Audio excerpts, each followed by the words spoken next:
নমস্কার বন্ধুরা, কেমন আছেন সবাই? রিঙ্কু রান্নাঘরে আপনাদের সবাইকে স্বাগত। আজ আমি আপনাদের একটি সাধারণ ঘরোয়া রান্না পালং শাকের ঘন্ট করে দেখাবো। এই রান্নাটি নিরামিষভাবে যেমন করা যায় তেমনি এটা কিন্তু আমিষও করা যায়। তবে আজ আমি বাড়িতে যেভাবে নিরামিষ পালং শাকের ঘন্ট করি সেটাই আপনাদের দেখাবো। আশা করি নিশ্চয়ই আপনাদের ভালো লাগবে, তাই ভিডিওটি স্কিপ না করে পুরোটা দেখার অনুরোধ রইল। এখানে আমি কিছুটা পালং শাক গোড়ার দিকটা থেকে কেটে পাতাগুলি ভালো করে বেছে ধুয়ে নিয়েছি। এরপর এগুলো মুঠো করে নিয়ে আমি একটা ছুরি দিয়ে বেশ মিহি করে কুচিয়ে নেব। এই রান্নাটাতে যতটা মিহি করে কুচোনো হবে ততই ভালো, তবে এটা খুব ভালোভাবে মিশবে।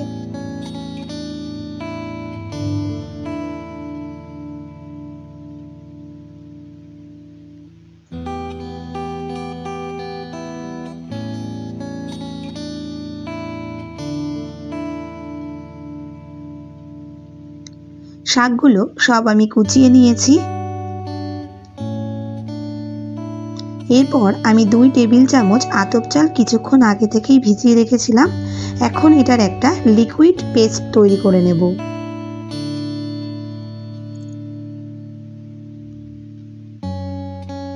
এরপর একটা কড়াই গরম করে তাতে দেব কিছুটা পরিমাণে সর্ষের তেল। এখানে আমি 4 টেবিল চামচের মতো তেল নিয়েছি। এই রান্নাটাতে তেলের পরিমাণ একটু বেশি দিতে হবে, আর অবশ্যই এটা সর্ষের তেলে করলে বেশি টেস্ট হবে। এরপর তেলটা গরম হলে দিচ্ছি হাফ চামচ কালো জিরে। তারপর এর মধ্যে দেব বেশ কয়েকটা চেরা কাঁচা লঙ্কা। এখানে ঝালের পরিমাণ একটু বেশি দিলে তবেই বেশি টেস্ট হয়। ফোড়নটা 8-10 সেকেন্ড ভেজে নিয়েছি।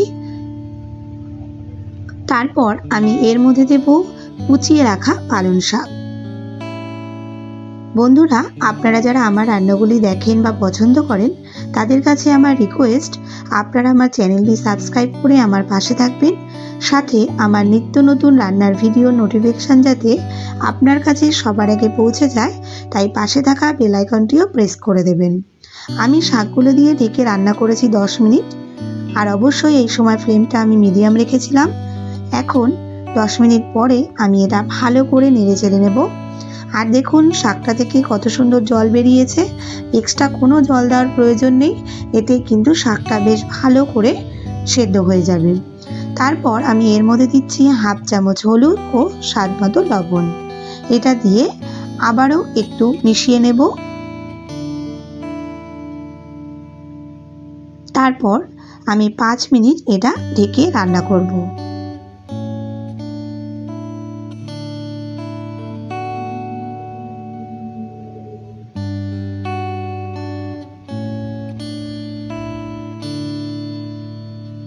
পাঁচ মিনিট পর ঢাকনাটা তুলে আমি এখন এর মধ্যে দিয়ে দেব আতপ চালের পেস্টটা।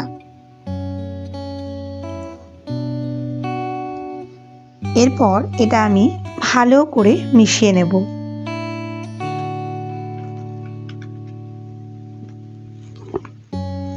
এইভাবে মিশিয়ে নিয়ে আমি মিনিট 5 রান্না করে নেব।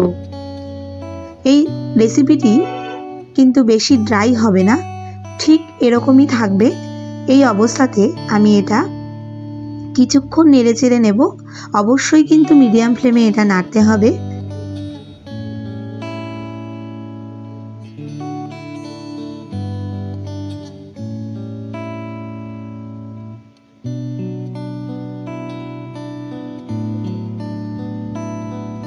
এইভাবে মিনিট 5 আমি নেড়ে চেড়ে নিয়ে এর উপর দিয়ে দিচ্ছি কিছুটা ধনেপাতা কুচি।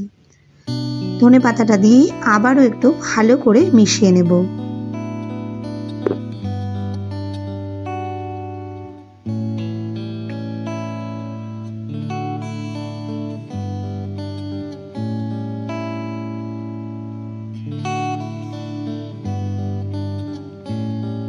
ভালো করে মেশানো হলে আমি এখন দিচ্ছি 1 চামচ ভাজা জিরে ও ধনে গুঁড়ো।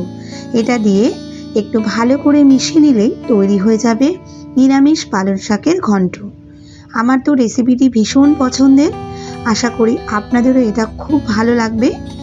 আর এটা তৈরি করতে যেমন সময় কম লাগে তেমনি কিন্তু ভীষণ সুস্বাদু হয়। পাশাপাশি এটা হেলদিও বটে। ভালো লাগলে লাইক করে শেয়ার করে দেবেন আপনার পরিবার পরিজন ও বন্ধুবান্ধবদের। আর আপনাদের মতামত কমেন্টে কিন্তু অবশ্যই আমাকে জানাবেন। আপনাদের মতামত দেখলে সত্যিই মনে মনে ভীষণ উৎসাহ পাই। আপনারা আমার পাশে থাকুন, এটাই আপনাদের কাছে আমার রিকোয়েস্ট। এখন তাহলে আসি বন্ধুরা, আপনারা সবাই ভালো থাকবেন, সুস্থ থাকবেন।